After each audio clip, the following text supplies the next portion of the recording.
Hi, I am your mommy. Remember? I left you when you are 13, second year high school. Now you are 18, grown up, a beautiful and nice lady. Mommy loves you and Kuya. I remember some silly things about you since you were a baby. As a baby, you hate medicines.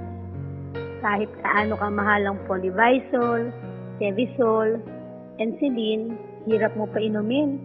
Kaya I asked the doctor, what should I do about that? He said, since you're breastfeeding her, ikaw na lang ang kumain ng masustansya. Eat nutritious food, lots of fruits and veggies. Mabuti na lang hindi pihikan si Mami. I did. And see how you are now.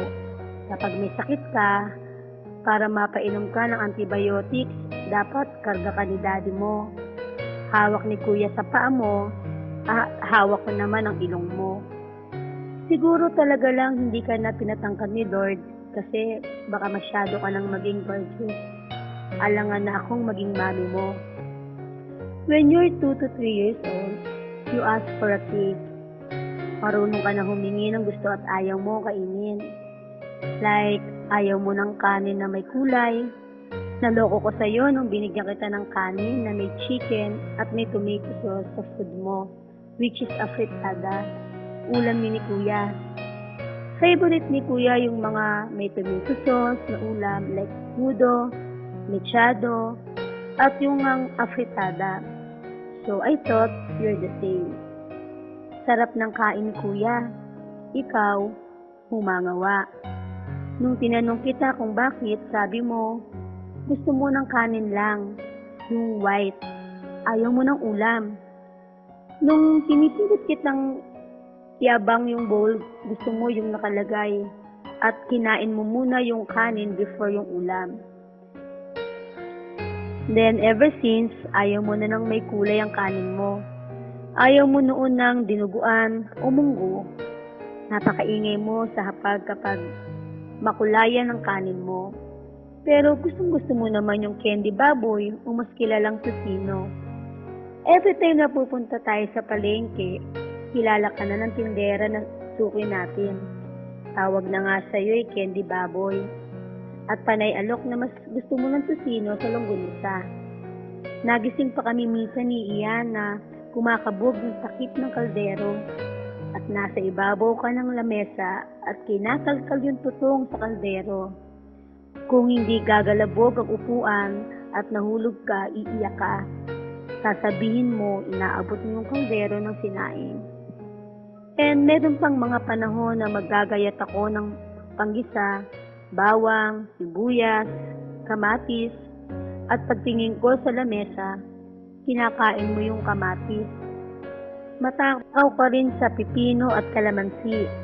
Habang naglalaba ako at iiyak ka ng iyak, binibigyan kita ng kalamansi. At ayun, natatahimik ka na. Kahit kay pangit sa ngiwi ng mukha mo, uubusin mo pa rin yung kalamansi at makatatapos ako ng labahin hanggang sa makatulog ka sa crib mo sa kalalaro. Nung medyo malaki ka na at may sarili na tayong bahay, nag-kinder ka 3 years old, napakagulo mo. Lakad ka ng lakad at daldal sa lahat ng bagay.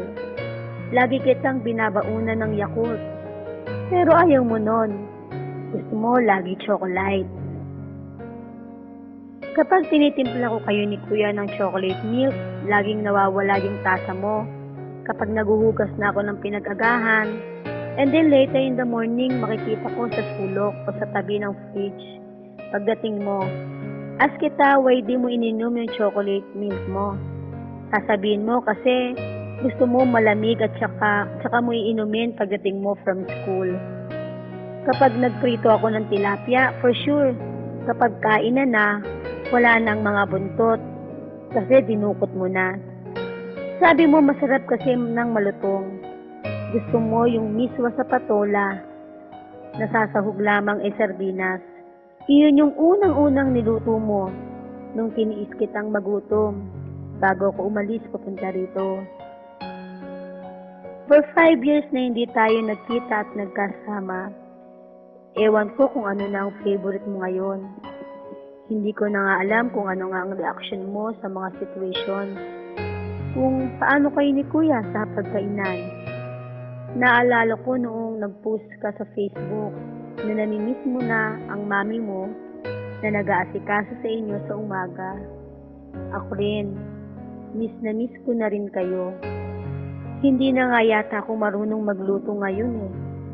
Hindi bale, kayo na magluluto para sa akin someday, diba?